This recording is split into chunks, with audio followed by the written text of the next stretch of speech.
Arc Raiders is not your run-of-the-mill drop-in, loot and extract type of extraction shooter.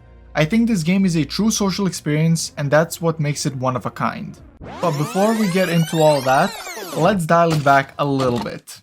Arc Raiders released as a PvPvE game after a 7-year-long development and overhauls to the core of the game experience. First conceptualized as a co-op third-person shooter, but later turned into a PvPvE extraction shooter due to, as the devs themselves stated, guys, this game is not fun. So they opted for a third-person extraction shooter where you go to the surface to loot, kill arcs or people, and survive to extract. There's crafting, leveling up, all to help you survive on the surface. Sounds pretty straightforward, right? If it were only that simple. Here I would like to look into and in turn explain why Arc Raiders being a PvPvE game is actually what makes it stand out from all the rest, and why you should enjoy it for what it is instead of what you wanted it to be. Also, just a tiny little disclaimer, this is coming from the experience of a solo player. I am aware squads are kill hungry, I have hunted and have been hunted in a squad before, but I'm mostly talking when we're on our own, as that's where I believe the social aspect of the game shines. With that out of the way, let's go topside. Not long after the game's full release have I noticed that infighting within the community has already started. Guys, the game's been out for maybe 2 weeks as of writing this. Chill. Players online divided into two sides. The I just want to do my quests and kill arcs, and I will kill you on sight side.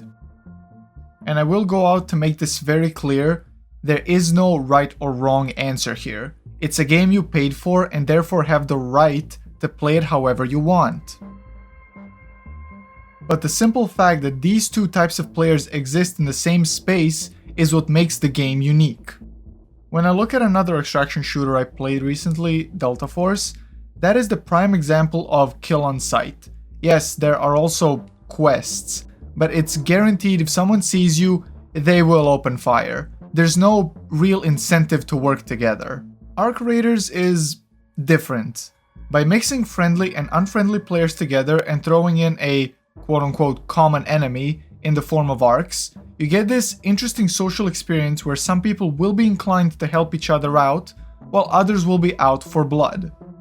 Devs in turn gave us all the tools for communicating with others around us. They gave us proximity voice chat, a voice line wheel for those who don't have a microphone but want to negotiate a ceasefire, and even the ability to revive other strangers in-game. They didn't just accept friendly and hostile playstyles, I'd say they designed for them. Proximity voice chat, negotiation wheel, reviving strangers. I don't think that's an accident. I think that's the point. But let's look at it through the lore/immersion standpoint. We are the few people who dare to go to the surface that's been ravaged by arcs who will kill you on sight. In a lawless world, of course there will be people who help others and those who just want you for your stuff. And this game makes you question who you're gonna trust. Are you gonna let that complete stranger walk behind you while you made an unofficial agreement not to kill each other? Or will you walk side by side? Are you going to announce, hey, I found the Tempest blueprint? Or will you keep it to yourself because, newsflash, they might want it too? PvE and PvP players need to stay together. All this talk about we should get a PvE only mode so we let the PvP rats queue with other PvP rats. So you're saying you'd have more fun just running around the map, for example fighting occasional wasp and hornet drones with a buddy? Don't get me wrong, enemies in this game are really unique and interesting to fight, but really? Don't you enjoy the thrill of entering a dark room not knowing if someone's lurking in the shadows? Or the suspense of extracting with someone while either arcs or people are on your tail? But what if I get shot in the back? That's on you.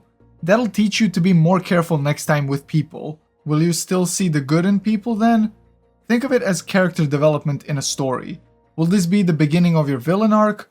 Or will the one backstab across 10 friendly encounters seem like a simple misjudgment of character? For the end, I would just like to throw my few ideas into the fray. You don't have to agree with them, but it's something I think would be cool to see in the future, or something like it. It would be really awesome to have a community event that happens maybe once a month, where there's a giant arc enemy or something that will encourage us to work together as a community. Just like night raids, those should be optional, and you do not have to participate. Pharaohs are basic but reliable. I've usually got plenty in stock. I was thinking how there are only a few vendors in Speranza. Can you imagine a player-run economy like the one in Team Fortress 2?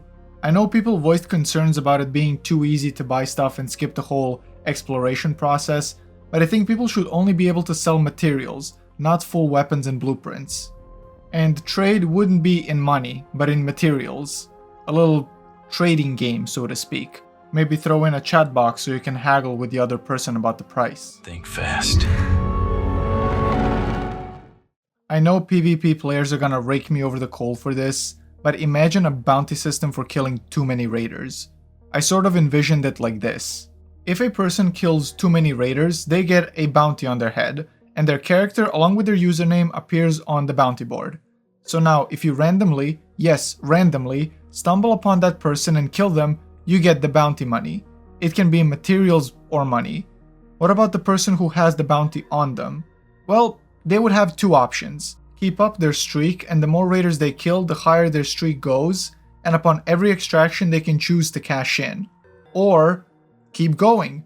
See how far they can take it and get a bigger payday. So to wrap this whole thing up, don't try to change the core of Arc Raiders, build on top of it.